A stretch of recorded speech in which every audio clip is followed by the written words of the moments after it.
Meron tayong unang customer. Yung tama niya sa sa kitid. Yun, dito nyo. Gawin ulit natin ng paraan katulad nung dati.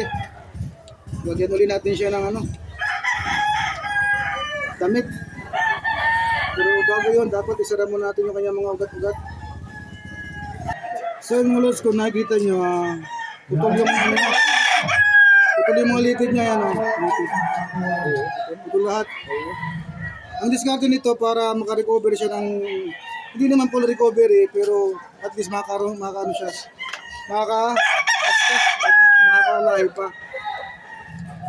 Ganito lang yan, unatin mo lang para lumabas yung kanyang karugtong, yun, yung karugtong. Saka mo siya tatahin. Yan. Tapos, pwede mo nang bitawan, tahin mo din yung karugtong niya. Hindi na natin isa-isahin. Kasi pag inisa-isa natin, pag galaw niya, mapuputol ulit yung tahi. Mga tatlong tahi lang ganito. Yun. Diba? Kumapit na siya, dumikit. Tatlong tahi lang na ulit-ulit na ganyan. Tapos isasunod natin yung pagtahi niya sa balat. Isasama na natin yung kanyang laman sa balat.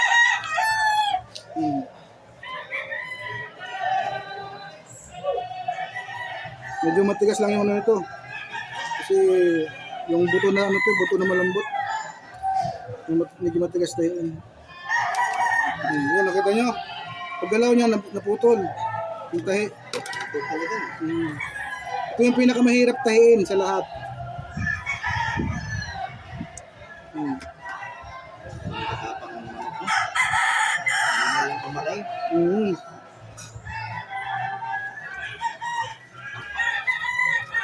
Tao yan.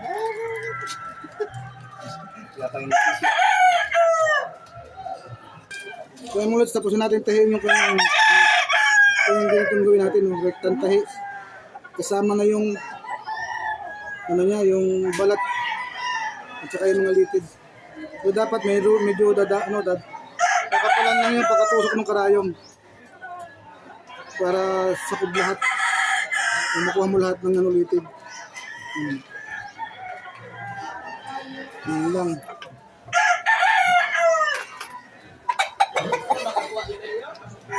Ito pagkatusok ko. Medyo malaki-laki yung pagkain ng karayom. Para hindi siya masyadong mapilay.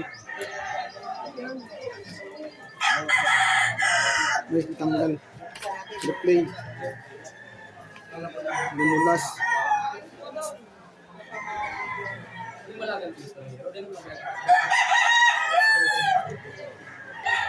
Lumulas, mga na lang, dalawang tahi na lang. Tapos natin tahi ay one hood pala. Mas lalagyan nyo lang kakapalan yung pagkatahi sa niya sa balat kasama yung litid. Para paggaling niya, sabay-sabay na dikit-dikit. Medyo pilay-pilay pero hapon natin to yung makalakit. Pero pwede naman ito ibulang yung sabong ulit. Kaya lang medyo matagal-tagal pa yung pagpagaling niya. Sa kulang nyo lang yung pagtusok ng karayom.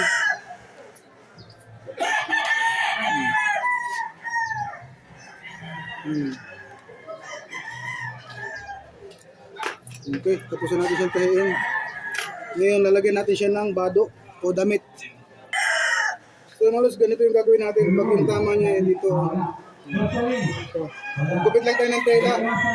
Lagyan natin ng butas. Tapos isusot natin sa manok. Yan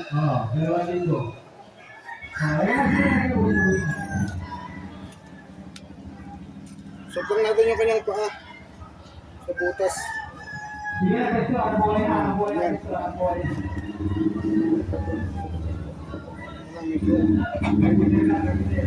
Malaki.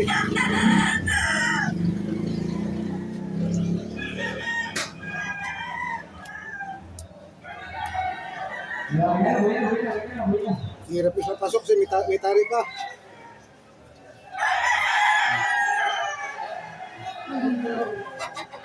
Yan, ganyan lang.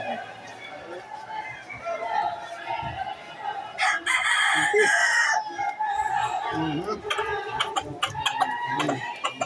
Ha? Diba?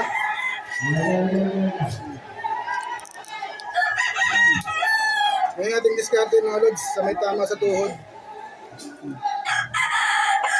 Pwede mo na siyang isabit. Isabit lang. Para hindi mapwersa yung kanyang paa. Pero nagagalaw niya pa rin yun. Nagagalaw niya pa yun. Bitay lang, bitin. So, lods, tapos na natin siya gamutin. Bitay lang muna natin dito ha.